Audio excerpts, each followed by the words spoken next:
What do you think that bee is doing, Dylan? Gregory pointed to a fuzzy bumblebee buzzing around a bright red poppy. The afternoon sun was warm on their backs as they sat in the tall green grass of the garden. Dylan squinted his eyes.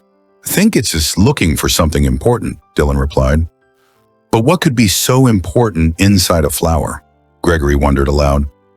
The bee moved from petal to petal, its little legs dancing. It seemed very busy, on a secret mission that only it understood. Gregory and Dylan decided they had to find out. They would become scientists for the day, and the garden would be their laboratory.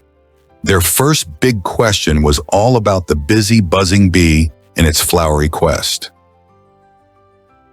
We need a closer look, Gregory said, getting his favorite magnifying glass from his pocket. He called it his super scope. Gregory crept slowly toward a huge yellow sunflower where another bee had just landed. Dylan followed right behind, moving as quietly as a cat. Through the super scope, the bee looked like a fluffy, flying bear. Gregory could see tiny yellow grains of dust stuck all over its furry body and legs. "Whoa, look at all that yellow stuff," Gregory said softly. The bee did not seem to notice them. It was too busy gathering the golden dust.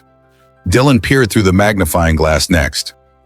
"That's it," Dylan said with excitement. "That's the treasure the bee is looking for. It's the secret to our mystery."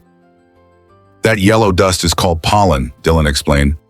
Gregory had heard that word before but was not sure what it meant. The bee collects pollen to make food, but it also does another amazing job. It's like a tiny delivery person. Gregory imagined the bee with a little mailbag. "A delivery person for flowers?" Gregory asked.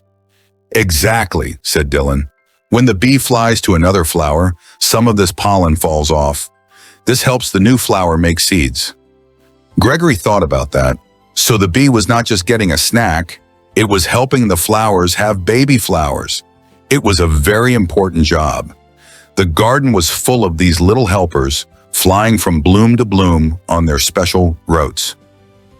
Gregory and Dylan watched their bee lift off from the sunflower, its legs heavy with the golden pollen. It buzzed over to a patch of purple lavender plants. Gregory held his breath as the bee landed gently on a tiny purple blossom. "See," Dylan pointed, "some of the yellow pollen from the sunflower just brushed onto the lavender." Gregory could see a faint dusting of yellow on the purple flower. He imagined the lavender plant being very happy with its delivery. "So that's how we get more flowers," Gregory said. "And it's also how we get apples and strawberries and pumpkin," added Dylan.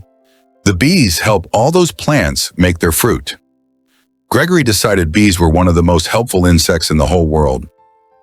As the sun began to dip lower in the sky, the light turned soft and orange. The garden grew quieter. The bees finished their work and flew back to their hives to rest. Gregory and Dylan put away the superscope. Their scientific mission was a success. They had discovered the secret of the busy bees. Gregory yawned a big, sleepy yawn. Lying in the cool grass, he looked at all the colorful flowers around him. He thought about the thousands of tiny pollen deliveries that happened every day. All that hard work made the world beautiful and full of yummy things to eat. Gregory felt very peaceful, thinking of the sleeping bees and the quiet growing garden. It was the perfect thought to have just before bedtime.